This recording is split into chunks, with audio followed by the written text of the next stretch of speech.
Three men are accusing Sean Diddy Combs of sexually assaulting them at various locations, and they are going after the music executive and his companies. We've got our hands on the filings to examine the latest allegations, and we are speaking directly with their attorney. Welcome to Sidebar, presented by Law and Crime. I'm Jesse Weber.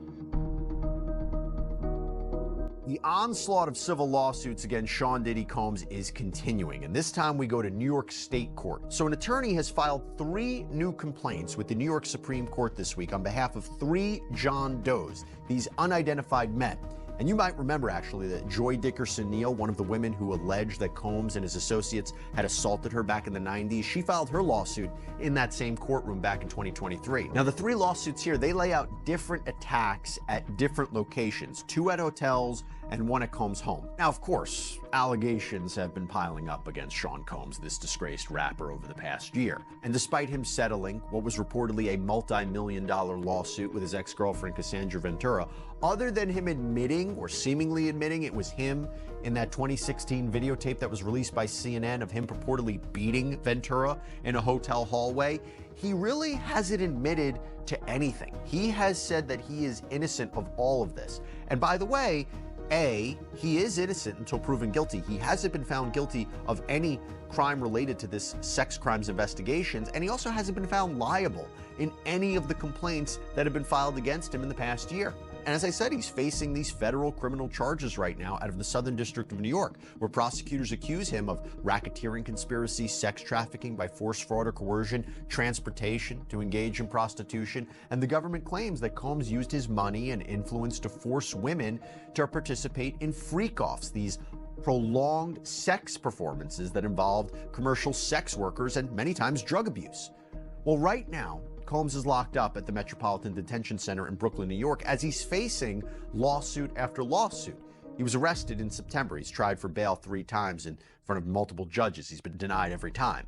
But the big picture here is that Sean Combs' parties, his events, are infamous. And it seems to have been almost an open secret in the entertainment world that his parties would get wild, but most A-listers, they have been willing to comment on the specifics of what was going on over the years. But as these civil actions have been filed, we are learning about alleged assaults against non-celebrity guests at these events. Because in these 3 new lawsuits, we are talking about 3 people who are alleging very similar conduct, and they are filing under the same causes of action: violation of New York City's Victims of Gender-Motivated Violence Protection Law, sexual assault, sexual battery, intentional infliction of emotional distress, negligence, and negligent hiring, retention, supervision, and/or direction. We're going to get to those causes of action a little bit more. And by the way, I have been so nonstop with so much breaking news in this Diddy case that my life has been a little bit hectic. But I actually have this app that makes the day-to-day rewarding. That's the key word, rewarding, because it's called Upside. So get this, when I buy gas, groceries, food, my daily essentials, I could potentially get cash back using the free Upside app. Real cash back, money that appears in your Upside app that you transfer right into your bank account. Look here, I used Upside to find a gas station. I claimed an offer, pay with my credit card at the pump, follow the steps on the app. I got cash back. It is so simple to use, and you can use it at all different kinds of places, restaurants, convenience stores. So to find out how much you can earn, click the link in the description to download Upside or scan the QR code on screen, and make sure to use our promo code SIDEBAR, and you'll get an extra 25 cents back on every gallon on your first tank of gas. First, I just want to dig into the specifics of these lawsuits. So the first one involves a John Doe who was living in Florida at the time he says he was attacked. Now, the verified complaint names the defendants as Sean Combs and several of his companies: Bad Boy Entertainment Holdings, Bad Boy Productions Holdings, Daddy's House Recordings, and Sony Music Holdings. You go after the companies that got the deep pockets. Now, it reads, this complaint is based on the negligent, willful, or intentional failure of the defendants to protect plaintiff John Doe from being sexually abused and exploited by defendant Sean Combs when John Doe was attending a party at Sean Combs' residence. Now, according to John Doe, in the summer of 2020, one of Combs' associates from Bad Boy Records had invited him to Sean Combs' home in the Hamptons for a party. So he ends up flying from Florida to New York. And the day of the party, one of the Bad Boy associates reportedly picked him up and took him to the home, where he, along with other people, were drinking. And John Doe says that he started feeling sick and losing consciousness almost immediately. This is an allegation that we have seen time and time again in these lawsuits. Claims that Combs allegedly added drugs to people's drinks to make them not only unable to consent, but also maybe potentially unable to escape. So John Doe says that he faded in and out of consciousness for the rest of the night, but then he awakes. And he awakes at one point to allegedly find Combs and his associates essentially taking turns assaulting him. And when he wakes up fully the next day, he says that he was surrounded by people from Bad Boy, but Combs wasn't there, and he left. The complaint says out of fear and humiliation, plaintiff never told anybody about the aforementioned incident until now. So that kind of gives you an understanding of why it wasn't reported until now, although I'll get to that in a little bit. The second lawsuit that was filed this week is from a New York man who said he met Combs at the Marquee nightclub in New York. So John Doe here says that he was friends with a club promoter who has these connections to the music industry, and that's how he was able to meet such a high-profile celebrity like Sean Combs. The complaint reads, around midnight, defendant Sean Combs' security guards recruited plaintiff to join Sean Combs and the rest of his entourage at the Park Hyatt Hotel for an exclusive after-party.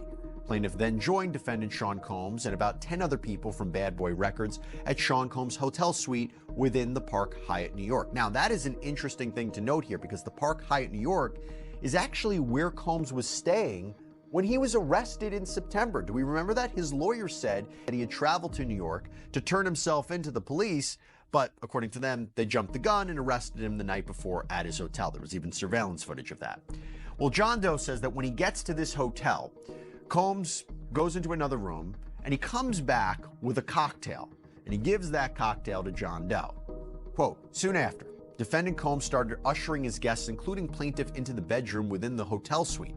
During this time, plaintiff had consumed about half the drink that defendant Combs made for him. Once plaintiff entered the bedroom, the room started spinning and his mouth became very dry. Plaintiff voiced to defendant Sean Combs that he wasn't feeling well, so defendant Sean Combs offered to take plaintiff's jacket and instructed plaintiff to sit down on the end of the bed, which plaintiff did. While plaintiff was sitting on the bed feeling disoriented, defendant Sean Combs looked at him and the other people in the room and said, he is ready to party.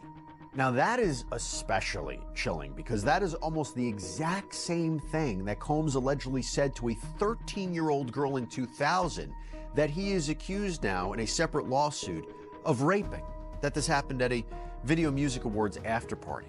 By the way, that same lawsuit also now accuses fellow rapper and media icon Jay-Z of participating in this rape, this sexual assault of a 13-year-old girl. And by the way, there's an allegation that there was this unidentified female celebrity who watched the whole thing. Going back to the lawsuit here, the John Doe in this lawsuit also reports going in and out of consciousness, but awakening to find himself naked with Combs on top of him. And he says he tried to resist, but he couldn't. The complaint reads, during this brief moment of consciousness, plaintiff noticed that while he was being sexually assaulted by defendant Sean Combs on the sectional sofa, there was a man and a woman sitting on the bed recording the rape on a camera. It continues, when plaintiff awoke the next morning, the two people with the camera were laying on the bed, but defendant Sean Combs was no longer there. Plaintiff then began putting his clothes on when the man who was laying on the bed got up and handed plaintiff about $2,500 in cash, which the man explained was being given to plaintiff on behalf of Sean Combs. Disoriented and confused, plaintiff accepted the money, got dressed, and vacated the hotel suite. The third lawsuit was also filed by another New York man who says that he was assaulted at the Intercontinental Hotel in 2020 after working for Sean Combs for years. According to the complaint, plaintiff met defendant Sean Combs in about 2006 when Sean Combs hired plaintiff to run errands for him in his capacity as CEO of Bad Boy Records. In or about February 2020, plaintiff set up a meeting with defendant Sean Combs through Combs' assistant to discuss missing job payments. And that meeting was at the Intercontinental New York, which, by the way, has been mentioned before in another Sean Combs lawsuit, because according to Cassandra Ventura, that was actually the site of a freak-off in 2013 that ended with Combs being charged tens of thousands of dollars in damages by the hotel. So going back to this lawsuit, during this meeting with Sean Combs, John Doe alleges that he was alone with the Bad Boy CEO, and this was after security had left the room. Combs, according to him, reportedly made the two drinks. John Doe started to get really tired, claims Combs suggested lie down, take a nap, and he says when he woke up, Sean Combs was assaulting him. Again, very consistent pattern in these allegations between all three men. According to the complaint, after this rape, defendant Sean Combs told plaintiff that going to the police will make plaintiff, quote, look like an idiot, and that because Combs is Diddy, plaintiff would never be able to substantiate his claims against Combs. He also claims that men from defendant Sean Combs' entourage also called plaintiff on his cell phone to threaten and intimidate plaintiff into silence after the sexual assault. So again, these lawsuits have been filed against not only Combs, but also his companies, which the John Does argued they were responsible for knowing what the rapper was up to and failing to do anything to stop it, that they helped provide the means for Combs to keep up this alleged misconduct. All right, so I am joined right now by the attorney who is representing these three men suing Sean Combs. Thomas Giffra joins us right now. Thank you so much for coming here on Sidebar. Really appreciate it. Thank you for having me. So the first question I had when I saw this, and it's a question I have a lot when you're seeing a number of these Sean Combs lawsuits coming out, is why file now? Why come forward now with these claims? Well, it's in a lot of cases, when you have serial sex abuse like this or any kind of a sexual assault, it's very difficult for the victims to come forward. There's a lot of shame. There's a lot of embarrassment. And in Sean Combs' case is a lot different in that all three of my victims after the assault were all threatened. So there was a very real threat and fear that something bad could happen to them if they came forward. And I think once everything became public, there's strength in numbers. And when they saw that they would be safe, they felt comfortable coming forward and seeking to hold him accountable for what he did to them. Did they ever, either now or at some point in the past, did they ever report this to police? No, did not. Do they want to report it to police now? I think the problem with going to law enforcement is the amount of time that's gone past is significant. And the criminal world, as you know, works different than the civil world. I suspect there's concerns about involvement with the police, and they just would prefer to go the civil route. Now, look, obviously, this is going to be decided in a court of law if it should go to a trial. But obviously, this is making the news. And there are people who could look at this and say, this is now just 3 new lawsuits on top of the pile of other lawsuits that he's facing. How does someone in the public know whether one claim is more valid than another? So for those out there who might be skeptical and say, oh, you know, these are 3 more people that are jumping on the Sean Combs bandwagon, how would they separate these cases from the other ones that have been filed? What about this you would say, listen, take a beat with this one. This is one that you should really pay attention to? Well, I think with any serial sex abuser, there's a pattern. And I was involved in the Harvey Weinstein case, and Harvey Weinstein followed a very clear pattern of how he abused people. And in Sean Combs' case, with each of these men, he followed the exact same pattern, and they wouldn't know the pattern to have it so consistent. And as I've said before, I've talked to a lot of people with potential Sean Combs cases, and they didn't know the pattern.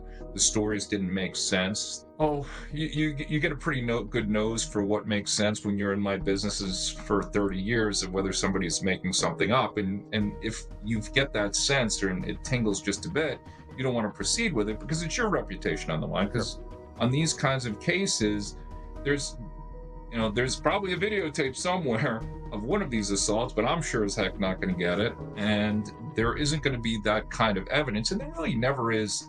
I don't want to say never, because I recently had one case, and I've been doing this for, at this point, 25 years, where I had a letter of apology that went to one of my clients. So that was a first for me, and I almost fell off my chair when I saw it, because usually you have the denial, or you have it was consensual. It's one of those two. It's never I did it, with the exception of this one case that shocked me.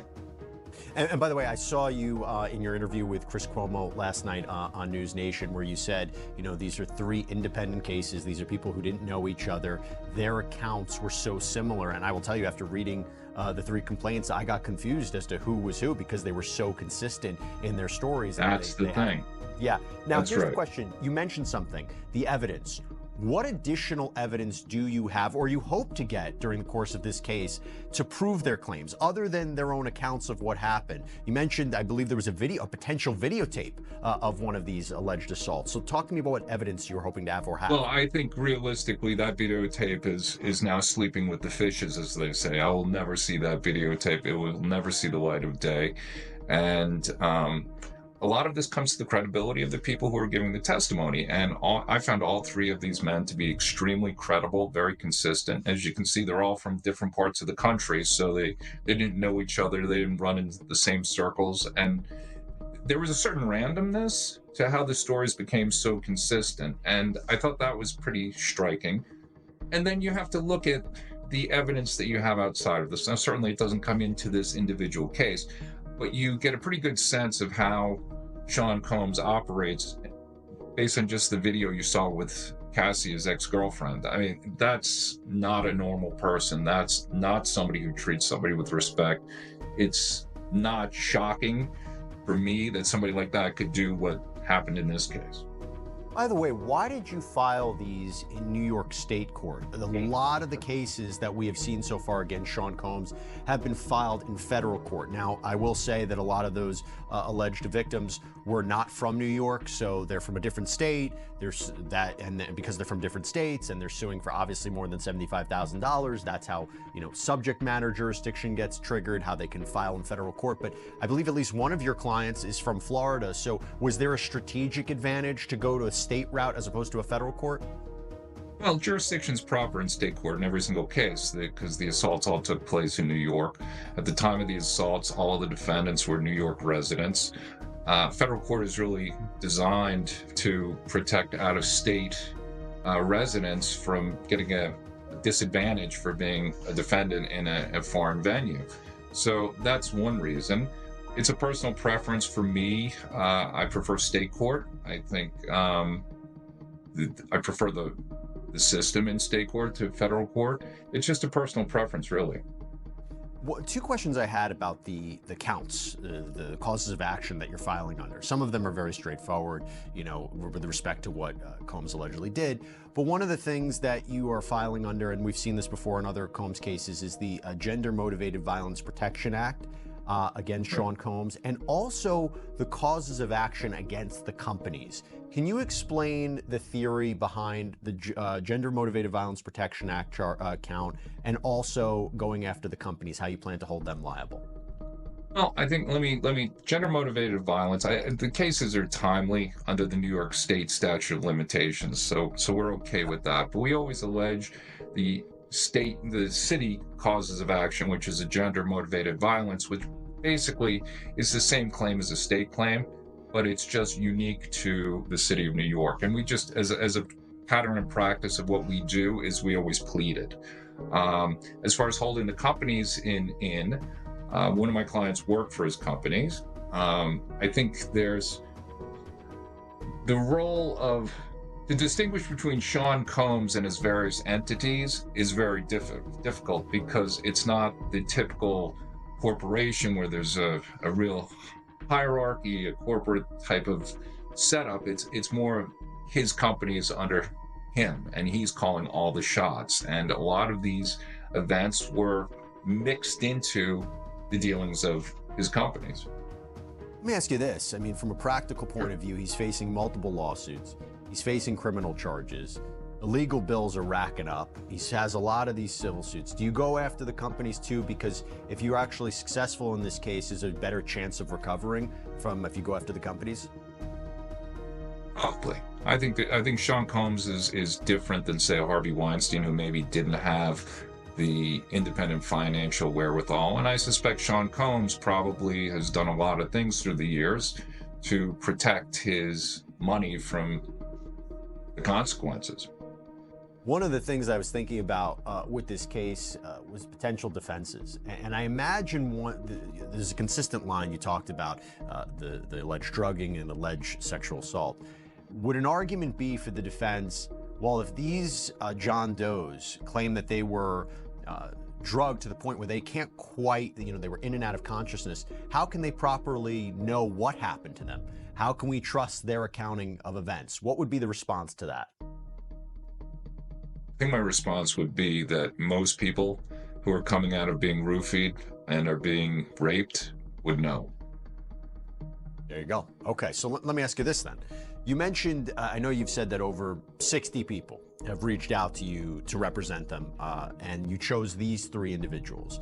And as you mentioned, it's because their stories were very consistent, and they were backed up, and you have faith in these stories. My question to you is, do you know if these three individuals that you're representing, did they reach out to any other lawyers? Is this the first time that they wanted to take legal action and went to you? It was the first time they wanted to take legal action.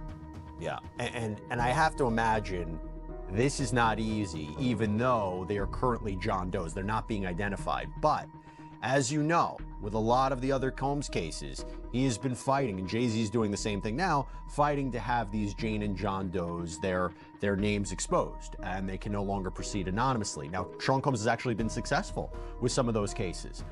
He's made arguments that, look, I'm being sued. They made a voluntary decision to sue me. I have a right to challenge them. I have a right to know who they are. What would be your response back if there is that legal challenge in this case? Well, he'll know who they are as they proceed anonymously. It's nonsense, the argument they're raising that it's some mystery person they won't know. But my argument primarily would be these guys have all been threatened with credible threats. It's different than in a lot of cases where you have the usual exposure to being a victim of a sexual violence. Here you have like a triple whammy. You have exposure to as a victim of sexual violence. You're a man who's been raped, and then you have a man who's a victim of sexual violence who's received credible threats of harm. Those are good reasons to keep your name out of the paper and out of the public eye, I think.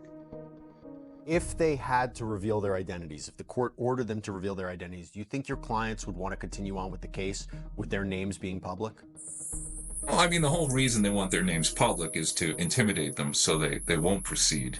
And I think that's the tactic that's being followed in this case and others. I can tell you in the cases, for example, you may have heard about, Dr. Pidduck. Those cases, as a matter of course, the defendants in those cases have a stipulation where they'll permit the victims to proceed anonymously because they're trying to do the right thing. In this case, when they try to expose people, it's to intimidate them. It's to scare them. It's like, hey, wait a second. Now the world's going to know I got raped by Sean Combs. I got threatened by Sean Combs. And it's a way to silence them. And you see it in their tactics. I mean, I saw yesterday when this became public, there was some statement about unethical lawyers and all this stuff. I'll read you it. I'll read you it. I read Yeah. it to you. So this was a statement put out by Combs' attorneys. It says, these complaints are full of lies. We will prove them false and seek sanctions against every unethical lawyer who filed fictional claims against him. So your reaction to that? Well, my reaction to that is, what are they going to do? They're trying to silence the victims, then there's trying to silence the lawyers. For me, I've been a lawyer for 30 years in the city of New York. I've handled cases against Harvey Weinstein. I've handled cases against Dr. Hayden. I currently have 30 cases against Dr. Pidduck. My reputation is unimpeachable. I've had 60 people call me up with cases. I took 3 cases because I take my reputation very seriously, and I don't go randomly accusing other lawyers of being unethical. But the one thing I can tell you is I believe these gentlemen, what they're telling me is true. I didn't have that same confidence in the 57 cases that I declined to represent somebody because my reputation matters. That's very fair. Completely understand that. And look, there's another lawyer who's representing several accusers, Tony Busby. He said that his firm got 3,000 calls and he only selected, 100. I say only, but it selected a lot of them. And look, I totally get that. Just to go back to that question, though, Anna Kane is one of the Sean Combs accusers who had to reveal her identity. She didn't want to, but she said, I'm going to proceed forward with this case, even though now I've been identified. Again, would your clients, maybe it's too early, but if you had a conversation with them, do you know if they would continue to proceed with this case if their identities have to be revealed? I haven't had that conversation. So, one of the reasons I prefer state court is I think the state court is a little more advanced as far as the anonymity of victims of sexual abuse. I think the federal courts are not as advanced as we are in New York State. So no, I haven't had that conversation. This might be a little sensitive. I know you might not be able to answer it, but I have to ask it nonetheless. Can you say any which way whether or not your clients have been working with the feds on the criminal case against Sean Combs? Have they been contacted? I can tell you no. I can tell you no. None of them are. Well, the reason I ask is when I read these complaints, they're very consistent with the allegations put forward by federal prosecutors. And that's why I was curious about it. No. I can tell you that none of them are involved in the criminal case. So where does the case go from now, if you could tell us? So you filed these complaints. What happens next? Well, I suspect what will happen is what happens in all these cases. He's currently under indictment. He's currently, he can't be forced to testify. In the civil process, he is required to testify. I suspect there'll be an answer. There'll be a motion for a stay until the outcome of his criminal case, and everything will sit in a holding pattern, which is what happened with the Darius Padauk cases. And then once he's I suspect he'll be convicted, then the cases will proceed. But that's really what I would see in the next 6 months. But I think it's going to be a whole hurry up and wait while the criminal case works its way through the system. Thomas Jiffer, thanks so much for taking the time. Really appreciate it. I wanted to speak to you about this right as it's fresh as it's happening. I'm sure your phone is ringing constantly after the filing of these 3 complaints. So really more than normal. Yeah, I wonder why. But no, seriously, thank you for taking the time. I appreciate it. All right, nice meeting you. Take care. Have a good holiday. All right, everybody, that's all we have for you right now here on Sidebar. Thank you so much for joining us. And as always, please subscribe on Apple Podcasts, Spotify, YouTube, wherever you get your podcasts. I'm Jesse Weber. I'll speak to you next time.